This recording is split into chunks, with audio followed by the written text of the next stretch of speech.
Yun, nakita tayo ng pwestuhan. Mag-iiwan tayo dito ng pambili ng ulam o kaya merienda, abot pa. Doon po sa makakakuha, picturean nyo po dahil ako'y aalis na rin pagkalapag ko. Tapos kahit hindi ko kayo follower, basta nakita nyo, napanood nyo yung video ko, puntahan nyo na. Maigi din, pambili ng ulam o kaya pang merienda.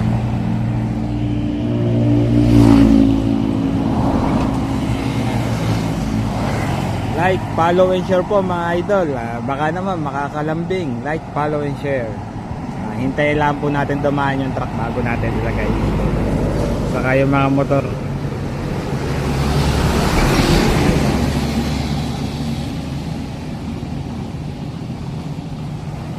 Doon po sa nakakaalam, puntahan nyo.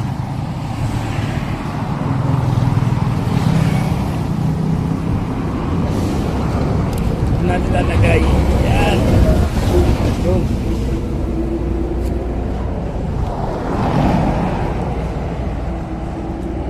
Malapit sa bypass road. Doon sa nakakalam mga idol, puntahan nyo.